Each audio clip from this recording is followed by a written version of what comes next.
Okay, student, then after the omission topic, I will cover your last grammar topic, that is known as a subject verb concur.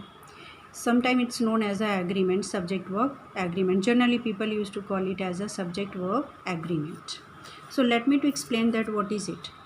Might be you have already gone through in your 6th, 7th, 8th or 9th classes that what do you mean by the verb. Verb generally start from your second class onward, that we are having two type of verb. First is main verb, then helping verb. Suppose if I am writing eat, sleep, beat, which is going on in action, is known as a verb. But instead of that we have helping verb like do, does, is, am, are, shall, have, etc. But helping verb also further divided between two parts. First is the transitive, second is the intransitive verb. Transitive word with it means if we are writing any of the sentence in transitive verb, we need object for that. Without it, your sentence will not be completed. If I am writing kill, cook, suppose he killed, then question will arise in your mind that ma'am, he killed to whom? To whom he has killed. So it would be a incomplete sentence. But if I am talking about of intransitive verb, it means there is no need of object. If you want, you can add it, but without it also it would be a complete sentence. Suppose if I am writing he died, then it itself has a complete statement, means someone is died. He died means whose and whoever will be there, but sentence will be in a complete form. Okay, for that we need SSPP rule. Now you'll ask, ma'am, what is this SSPP rule? For that, let me to explain the topic. The verb must agree with its subject in number and person. Keep in your mind that verb must be agree with its subject. Means singular number or plural, first person, second person or third person. I am talking about of those things. Verb original form. Generally verb is having original form, that is also known as a base form. It's always in plural number.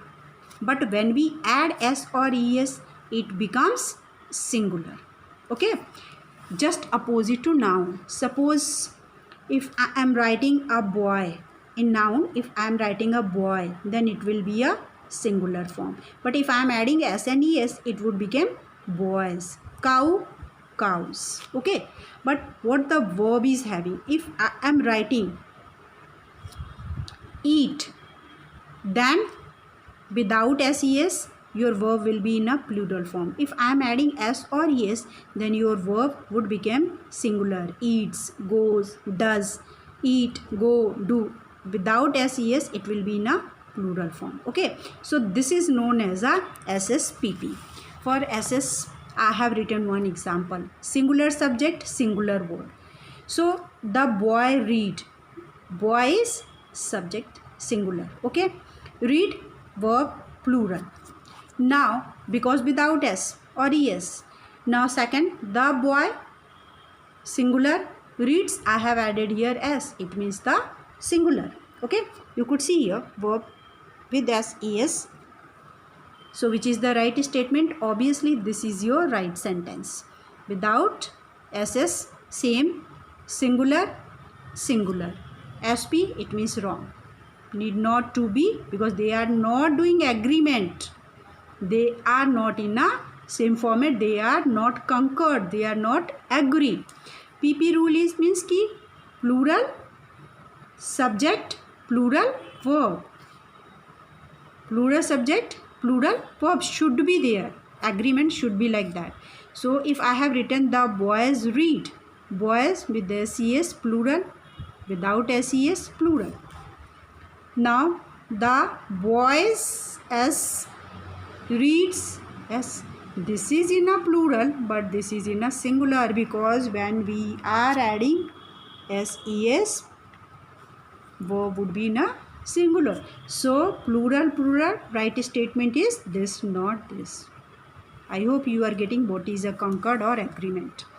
But every grammatical topic is having some exceptional form. Now you will ask about of you and I.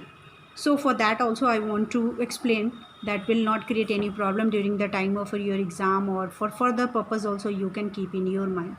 You can be singular or plural, but it always takes a verb in plural form. If you want, you can write it in a singular or plural, but if you are adding verb, then you would have to take it in a plural. It means without ses. Okay, What about of I is also singular, but in tenses you have to be very attentive, you have to be very careful, because in present tense it is treated in a plural form and in past tense it is treated in a singular form. I am, I was, singular. I have, I go, plural. So I is always treated according to the tense. Okay, so you have to, for using I, you have to go through the tenses, that in which tense you are using I. Okay, this you have understood, and your last topic is also completed. That's end of the grammar topic.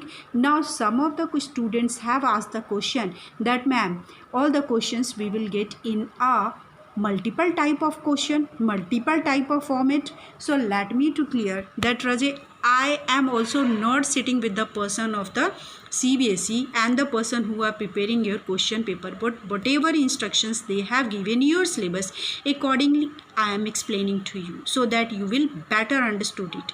But in your syllabus it has clearly written that you will get 12 question in a multiple type of choice.